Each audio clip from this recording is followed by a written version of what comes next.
Hello guys, അപ്പോൾ ഇന്നത്തെ video എന്നത് നമ്മുടെ നറൂട്ടോ സീരീസിലെ യെല്ലോ ഫ്ലാഷ് ആയിട്ടുള്ള മിനാട്ടോയെ കുറിച്ചാണ് നോക്കാൻ പോകുന്നത്. വീഡിയോ ലൈക്ക് ചെയ്യാത്ത കൂട്ടുകാർ ഒന്ന് ആദ്യം തന്നെ ലൈക്ക് ചെയ്തേക്ക്. അപ്പോൾ ഒട്ടും തന്നെ സമയം കളയാതെ ഡയറക്റ്റ് വീഡിയോയിലേക്ക് പോകാം.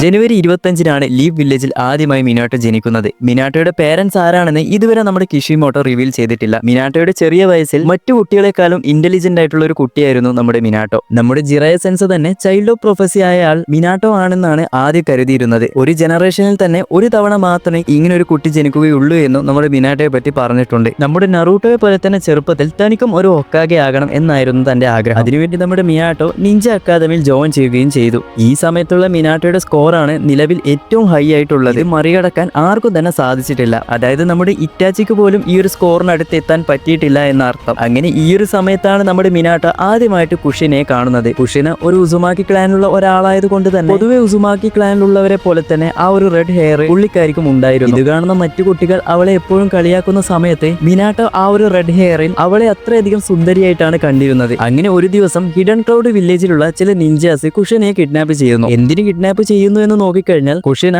ഒരു ഉസുമാക്കി ക്ലാനിൽ ചേർന്ന ഒരാളാണ്. കുഷിന ഒരു ഉസുമാക്കി ക്ലാനിൽ ചേർന്ന ഒരാളായത് കൊണ്ട് തന്നെ സ്പെഷ്യൽ ആയിട്ടുള്ള ഒരു ചാക്രയാണ് അവർക്കുള്ളത്. കൂടാതെ സീലിംഗ് ജിറ്റ്സു പോലുള്ള പല വിഷയങ്ങൾക്കും അവർക്കറിയാം. ഈ ഒരു റീസൺസ് ഒക്കെ ഉള്ളത് കൊണ്ടാണ് കുഷിനെ ഇവർ തട്ടിക്കൊണ്ടു പോയത്. ഈ സമയം നമ്മുടെ കുഷിനെയാണെങ്കിൽ തന്നെ ആരെങ്കിലും രക്ഷിക്കാൻ വരുമെന്ന് കരുതി അവർക്ക് മനസ്സിലാക്കാൻ വേണ്ടി അവളുടെ ആ ഒരു മുടിയൊക്കെ പൊട്ടിച്ച് പോകുന്ന വഴിക്കൊക്കെ ഇടുന്നുണ്ട്. എന്നാൽ നമ്മുടെ മിനാട്ടോ ആണെങ്കിൽ ഇത് കറക്റ്റായി മനസ്സിലാക്കി ഹിഡൻ ക്ലൗഡ് വില്ലേജിലെ 3 നിഞ്ചാസിനെയും അടിച്ചിട്ട് കുഷിനെയും രക്ഷിച്ച് അവിടെ നിന്ന് പോകുന്നു. ഈ സമയത്താണ് നമ്മുടെ മിനാട്ടോ കുഷിനോട് പറയുന്നത്, നിന്റെ ആ ഒരു ചുവന്ന മുടി കാണാൻ നല്ല ഭംഗിയുണ്ട് എന്നും പറയുന്നു. അങ്ങനെ ഈ ഒരു സമയത്ത് തന്നെ ഇവർക്കിടയിൽ ഒരു ലവ് അല്ലെങ്കിൽ ആ ഒരു ക്രഷ് ഉണ്ടാവുകയും പിന്നീട് ഫ്യൂച്ചറിൽ രണ്ടുപേരും കല്യാണം കഴിക്കുകയും നമ്മുടെ മിനാട്ടോ 4th ഹൊക്കാഗെയായി മാറുകയും ഇവർക്ക് നറൂട്ടോ എന്ന് പറഞ്ഞിട്ടുള്ള ഒരു കുട്ടിയും ജനിക്കുന്നു.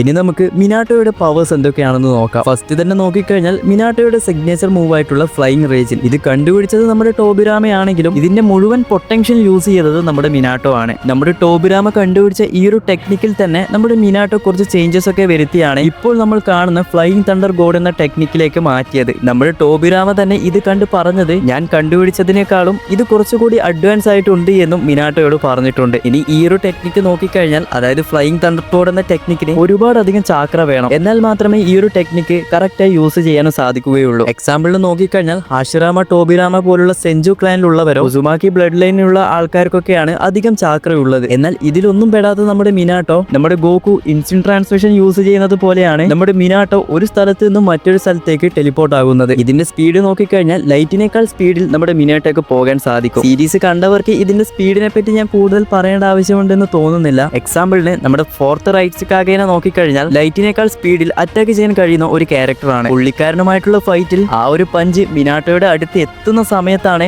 മിനാട്ടോ അത് റിയാക്ട് ചെയ്ത് മറ്റൊരു സ്ഥലത്തേക്ക് ടെലിപ്പോർട്ട് ചെയ്യുന്നത്. ഈ ഒരു ഫൈറ്റിൽ മറ്റൊരു കാര്യം നമുക്ക് മനസ്സിലാക്കാൻ സാധിക്കുന്നത്, നമ്മുടെ മിനാട്ടോയ്ക്ക് റിയാക്ഷൻ സ്പീഡും വളരെയധികം കൂടുതലാണ്. അതുപോലെ തന്നെയാണ് ആ ഒരു വാർ ടൈമിൽ എൻടെൽ സേജ് മോഡിലുള്ള നമ്മുടെ മാദരയും 8 ഇന്നർ ഗേറ്റ് ഓപ്പൺ ചെയ്ത് നമ്മുടെ മൈറ്റ് ഗെയും കൂടി ഫൈറ്റ് ചെയ്യുന്ന സമയത്ത് മാദരയുടെ അറ്റാക്കിൽ നിന്നും നമ്മുടെ മൈറ്റ് ഗൈയെ ഹെൽപ്പ് ചെയ്യുന്ന രീതിയിലും ഇവിടെ മിനാട്ടോ കാണിച്ചു തന്നിട്ടുണ്ട്. നമ്മുടെ മൈറ്റ് ഗൈ എന്ന് പറയുന്നത് അത്രയധികം സ്പീഡിലാണ് പുള്ളിക്കാരൻ ഫൈറ്റ് ചെയ്യുന്നത്. എന്നിട്ട് കൂടി നമുക്ക് സീരീസിൽ അവിടെ സ്ലോ മോഷനിലാണ് മിനാട്ടോ മൂവ് ചെയ്യുന്ന രീതിയിൽ നമുക്ക് കാണിച്ചു തന്നത്. അതുകൂടാതെ ഈ ഒരു ഫ്ലൈയിങ് റേഞ്ചിന് ഒരു ഡിസ്റ്റൻസ് പോലും ആവശ്യമില്ല. അതായത് എത്ര ദൂരം വേണമെങ്കിലും ടെലിപ്പോർട്ട് ചെയ്ത് പോകാൻ സാധിക്കും. എക്സാമ്പിളിന് നമ്മുടെ കക്കാഷി ജുനിയനിൽ പ്രൊമോട്ട് ആയ സമയത്ത് മിനാട്ടോ ആ ഒരു ഫ്ലൈയിങ് തണ്ടർ ഗോഡ് കുണായി കക്കാഷിക്ക് ഗിഫ്റ്റ് ആയിട്ട് കൊടുക്കുന്നുണ്ട്. നിനക്ക് എന്ത് പ്രശ്നമുണ്ടെങ്കിലും അവിടെ ഞാൻ ടെലിപ്പോർട്ടായി എത്തുമെന്നും നമ്മുടെ മിനാട്ടോ പറയുന്നുണ്ട്. അതായത് വേറൊരു കൺട്രിയിലുള്ള മിനാട്ടോയ്ക്ക് അത്രയും ദൂരത്ത് നിന്നും ടെലിപ്പോർട്ടായി സെക്കൻഡുകൾക്കുള്ളിൽ കക്കാഷിയുടെ അടുത്തേക്ക് വരാൻ സാധിക്കുമെന്ന് അർത്ഥം. അതുപോലെ തന്നെ 5th മിസിക്കാഗേക്ക് ലീഫ് വില്ലേജിലെ ഷിനോബീസ് ഫ്ലൈയിങ് റേഞ്ച് ടെക്നിക്ക് വെച്ച് ടെലിപ്പോർട്ട് ചെയ്യുന്നുണ്ട്. അതായത് 1-2 പ്രാവശ്യം ടെലിപ്പോർട്ട് ചെയ്യാൻ തന്നെ 3 ഷിനോബീസിന്റെ ചാക്ര ആവശ്യമുണ്ട്. എന്നാൽ നമ്മുടെ മിനാട്ടോയെ നോക്കിക്കഴിഞ്ഞാൽ ഇതിനൊന്നും ഒരു ലിമിറ്റും ഇല്ലാത്ത രീതിയിലാണ് പുള്ളിക്കാരൻ ഇത് യൂസ് ചെയ്യുന്നത്. മിനാട്ടോ വാസസ് ഒബീറ്റോ എന്ന ഫൈറ്റിൽ കുഷനയെ രക്ഷിക്കാൻ, അതുപോലെ തന്നെ നറൂട്ടോയെ രക്ഷിക്കാൻ, ആ ഒരു ടെയിൽ ബീസ്റ്റ് ബോംബിനെ റിപ്പോർട്ട് ചെയ്യാൻ തുടങ്ങിയ ആ ഒരു ഫൈറ്റിൽ തന്നെ ഒരുപാട് പ്രാവശ്യം കണ്ടിന്യൂ ആയി ഈ ഒരു ഫ്ലൈയിങ് തണ്ടർ ഗോഡ് എന്ന ടെക്നിക്ക് ഉപയോഗിക്കുന്നുണ്ട്. കൂടാതെ റെസിംഗനും ഉപയോഗിച്ച് ടോഡിനെ വരെ സമൺ ചെയ്ത് കൊണ്ടുവന്ന് നമ്മുടെ 9 ടെയിൽ ആയിട്ടുള്ള കുറാമയെ തന്നെ ടെലിപ്പോർട്ട് ചെയ്ത് ലീഫ് വില്ലേജിൽ നിന്നും ദൂരേക്ക് മാറ്റി നിർത്തുന്നുണ്ട്. ഇത്രയൊക്കെ ചെയ്തിട്ടാണ് നമ്മുടെ മിനാട്ടോ പറയുന്നത് എന്റെ പകുതി ചാക്ര തീർന്നു എന്ന്. നോർമൽ ഷിനോബിക്ക് പോലും ഈ ഈ ഒരു കാര്യങ്ങളൊക്കെ ഒറ്റയടിക്ക് ചെയ്യാനുള്ള ചാക്ര ഇല്ല. എന്നിട്ടാണ് പകുതിയുള്ള ആ ഒരു ബാക്കി ചാക്ര വെച്ച് നൈൻ ടൈലിന്റെ പകുതി ചാക്ര എടുത്ത് തന്റെ ബോഡിയിൽ സീൽ ചെയ്ത് വെക്കുന്നത്. ഈ ഒരു റീപ്പർ ഡെത്ത് സീലിംഗ് ചിപ്സ് ഉപയോഗിക്കുമ്പോൾ മിനോട്ടയ്ക്ക് ഓൾറെഡി എത്ര ചാക്രയാണോ ഉള്ളത് അതേ ഒരു ചാക്ര മാത്രമേ നമ്മുടെ നൈൻ ടൈലിൽ നിന്നും എടുക്കാൻ സാധിക്കുകയുള്ളൂ. അതായത് മിനാട്ടോയുടെ പകുതി ചാക്ര വെച്ചാണ് നൈൻ ടൈലിന്റെ പകുതി ചാക്ര എടുത്തത്. അപ്പോൾ ഓൾറെഡി ഉള്ള മിനാട്ടോയുടെ മുഴുവൻ ചാക്ര എന്ന് പറയുന്നത് നൈൻ ടൈലിന് ഈക്വൽ ആയിട്ട് വരുമെന്ന് പറയാം. എന്നാൽ ഇതുകൂടാതെ ഞാൻ മറ്റൊരു കാര്യം പറയാം.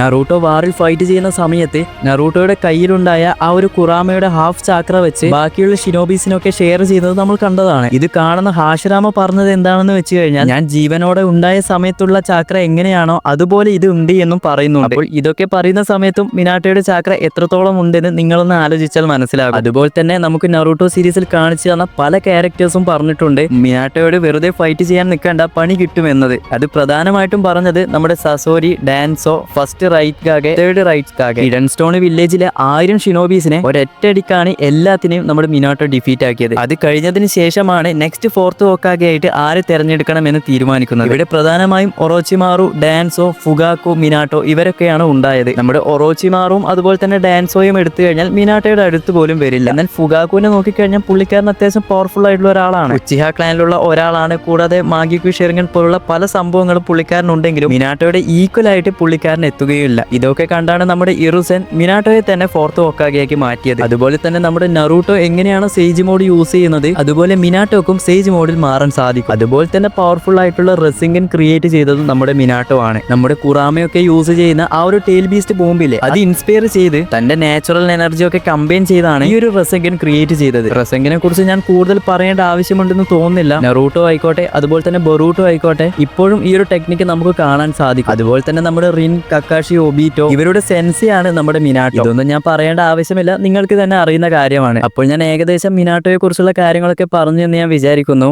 അപ്പോൾ എന്തെങ്കിലും പറയാൻ വിട്ടുപോയിട്ടുണ്ടെങ്കിൽ മറക്കാതെ കമന്റ് ചെയ്യുക. അപ്പോൾ ഇതുപോലെ അടുത്തൊരു വീഡിയോ ആയിട്ട് പിന്നെ വരാം.